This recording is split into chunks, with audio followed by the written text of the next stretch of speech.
ಐದನೇ ಅಧ್ಯಾಯದ 4ನೇ ಶ್ಲೋಕ.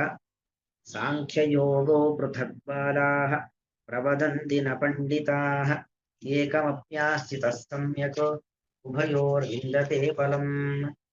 ಸಾಂಖ್ಯಯೋಗೋ ಪೃಥಕ್ ಬಾಲಾಃ ಪ್ರವದಂತಿ ನ ಪಂಡಿತಾಃ ಏಕಮಪಿ ಆಸ್ಥಿತಃ ಸಮ್ಯಕ್ ಉಭಯೋಃ ವಿಂದತೆ ಫಲಂ. ಅಂದರೆ ಸಾಂಖ್ಯಯೋಗ, ಸಾಂಖ್ಯ ಮತ್ತು ಯೋಗ. ಸಾಂಖ್ಯ ಅಂದ್ರೆ ಜ್ಞಾನ ಮಾರ್ಗ, ಯೋಗ ಅಂದ್ರೆ ಕರ್ಮಯೋಗ. ಈ ಸಾಂಖ್ಯ ಮತ್ತು ಯೋಗ ಇದೆಯಲ್ಲ, ಅದೆರಡು ಕೂಡ ಒಂದೇ. ಆದ್ರೆ ಕೆಲವರು ಬಾಲಾಹ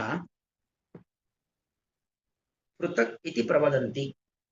ಸಾಂಖ್ಯವನ್ನ ಯೋಗವನ್ನ ಯಾರು ಪ್ರತ್ಯೇಕ ಅಂದ್ರೆ ಮೋಕ್ಷ ಎಂಬ ಗುರಿಯನ್ನ ಮುಟ್ಟಲಿಕ್ಕೆ ಎರಡು ದಾರಿಗಳಿದ್ದಾವೆ. ಒಂದು ಸಾಂಖ್ಯ ಮಾರ್ಗ, ಇನ್ನೊಂದು ಯೋಗ ಮಾರ್ಗ.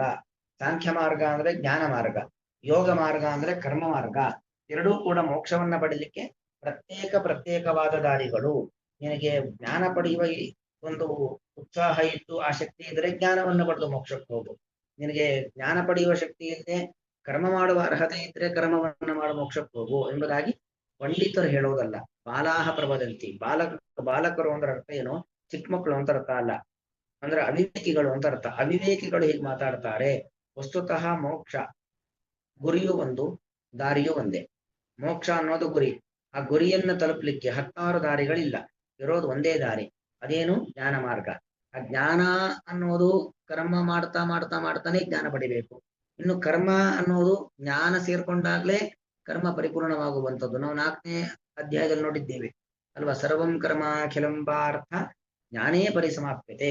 ಸಕಲ ಕರ್ಮಗಳು ಕೂಡ ಪರಿಪೂರ್ತಿಯಾಗೋದು ಯಾವಾಗ? ಜ್ಞಾನ ಬಂದಾಗ ಮಾತ್ರ ಪರಿಪೂರ್ತಿ ಆಗ್ತಕ್ಕಂಥದ್ದು.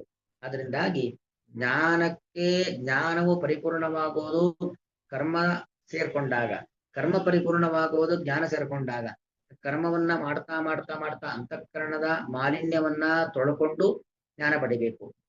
ಅದೇ ರೀತಿಯಲ್ಲಿ ಜ್ಞಾನ ಪಡಿಬೇಕಾದ್ರೆ ಪಡೆದ ಜ್ಞಾನವನ್ನ ನಮ್ಮಲ್ಲಿ ನಿಲ್ಲಿಸಿಕೊಂಡು ತನ್ಮೂಲಕವಾಗಿ ದೇವರನ್ನ ಕಾಣಬೇಕು ಅಂತಾದ್ರೆ, ನಮ್ಮನ್ನ ನಾವು ಕಾಣ್ಕೊಳ್ಬೇಕು ಅಂತಾದ್ರೆ ಅದಕ್ಕೆ ಬೇಕಾಗಿರ್ತಕ್ಕಂಥ ಅನೇಕ ಕರ್ಮಗಳು ಬೇಕು.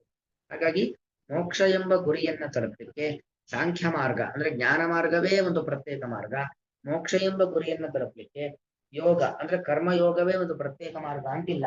ಅಂದ್ರೆ ಕೆಲವರು ಅವಿವೇಕಿಗಳು, ಬಾಲಾಹ ಅಂದ್ರೆ ಅವಿವೇಕಿಗಳು, ವಿಚಾರ ಶೂನ್ಯರು ಈ ರೀತಿಯಲ್ಲಿ ಪ್ರವದಂತಿ, ಬರೀ ವದಂತಿ ಅಲ್ಲ, ಪ್ರವದಂತಿ ಅಂದ್ರೆ ಅರ್ಥ ಏನು? ಪ್ರವಾದ. ಈಗೊಂದು ಮಾತು ಅಂತ ಹೇಳ್ತೀವಿ, ತಲೆಯೆಲ್ಲ ಬುಡ ಇಲ್ಲ, ತಲೆ ಬುಡ ಇಲ್ಲದ ಒಂದು ಮಾತು. ಯಾವತ್ತೂ ಕೂಡ ನಾವು ಆಡುವಂತ ಮಾತು ಯುಕ್ತಿಯುಕ್ತವಾಗಿರಬೇಕು, ಅದು ಶಾಸ್ತ್ರ ಸಮ್ಮತವಾಗಿರಬೇಕು, ಗುರು ಹಿರಿಯರು ಒಪ್ಪುವಂತ ಮಾತಾಡಬೇಕು. ಸುಮ್ಮನೆ ಬಾಯಿಗೇನು ಅನ್ನಿಸ್ತು ಅಂತ ಹೇಳಿ ನೀನು ಮೋಕ್ಷ ಸಿಗಬೇಕು ತಾನೆ, ಆದ್ರೆ ಜ್ಞಾನ ಸಂಪಾದನೆ ಮಾಡು. ಜ್ಞಾನ ಸಂಪಾದನೆ ಮಾಡ್ಲಿಕ್ಕೆ ಆಗಲ್ವಾ? ಕರ್ಮ ಮಾಡು, ಕರ್ಮದಿಂದಲೂ ಮೋಕ್ಷ ಸಿಗತ್ತೆ ಅಂತ ಸುಮ್ಮನೆ ಹೇಳಿಕೆಗಳನ್ನ ಕೊಡಬಾರದು. ಮೋಕ್ಷಕ್ಕೆ ಬೇಕಾಗಿರತಕ್ಕಂಥದ್ದು ಜ್ಞಾನ. ಜ್ಞಾನೇನೇ ಏವ ಪರಂಪದಂ. ಆ ಜ್ಞಾನವನ್ನ ಪಡಿಬೇಕು ಅಂತಾದ್ರೆ ಅನೇಕ ರೀತಿಯಾಗಿರತಕ್ಕಂಥ ಕಾಯಿಕ, ವಾಚಿಕ, ಮಾನಸಿಕವಾಗಿರತಕ್ಕಂಥ ಕರ್ಮಗಳನ್ನ ಕೃಷ್ಣ ಹಿಂದೆ 4ನೇ ಅಧ್ಯಾಯದಲ್ಲಿ ಹೇಳಿದ್ದಾನೆ. ದ್ರವ್ಯ ಯಜ್ಞ, ತಪೋ ಯಜ್ಞ, ಅನೇಕ ರೀತಿಯಾಗಿರತಕ್ಕಂಥ ಯಜ್ಞ, ಸುಮಾರು 13-14 ಯಜ್ಞಗಳನ್ನ ನಾವು ಈಗಾಗಲೇ 4ನೇ ಅಧ್ಯಾಯದಲ್ಲಿ ನೋಡಿದ್ದೇವೆ. ಆ ಎಲ್ಲಾ ಯಜ್ಞಗಳನ್ನ ಮಾಡಿ ನಮ್ಮ ಅಂತಃಕರಣವನ್ನು ಶುದ್ಧ ಮಾಡಿಕೊಂಡು ಮನಸ್ಸು ಶುದ್ಧವಾಗಬೇಕು, ಮನಸ್ಸು ನಿರ್ಮಲವಾಗಬೇಕು. ಆಗ ನಿರ್ಮಲವಾದ ಮನಸ್ಸು, ಕನ್ನಡಿಯಂತಿರುವಂತಹ ನಿರ್ಮಲವಾದ ಮನಸ್ಸು ತನ್ಮೂಲಕವಾಗಿ ಆ ಸಾಕ್ಷಿ ಎಂಬತಕ್ಕಂಥ ಇಂದ್ರಿಯ ನಮ್ಮೊಳಗಿನ ದೇವರನ್ನ ಕಾಣುತ್ತಾನೆ. ಅಲ್ಲಿಗೆ ಜ್ಞಾನ ಮತ್ತು ಯೋಗ, ಜ್ಞಾನ ಮತ್ತು ಕರ್ಮ ಎಂಬುವಂತ ಮುಕ್ತಿಗೆ ಪ್ರತ್ಯೇಕ ದಾರಿಗಳಲ್ಲ, ಒಂದಕ್ಕೊಂದು ಪೂರಕವಾಗಿರುವಂತಹ, ಎರಡೂ ಒಂದರ ಜೊತೆಗೆ ಒಂದು ಬೆಸೆದುಕೊಂಡಿರ್ತಕ್ಕಂಥ ಒಂದು ಮಾರ್ಗ. ಹಾಗಾಗಿ ಯಾರು ಅದನ್ನ ಪ್ರತ್ಯೇಕನೇ ದಾರಿ ಅಂತ ಹೇಳ್ತಾರೋ ಅವರು ಬಾಲಕರು ಹೊರತು ಪಂಡಿತರಲ್ಲ, ಅಜ್ಞಾನಿಗಳೇ ಹೊರತು ಜ್ಞಾನಿಗಳಲ್ಲ.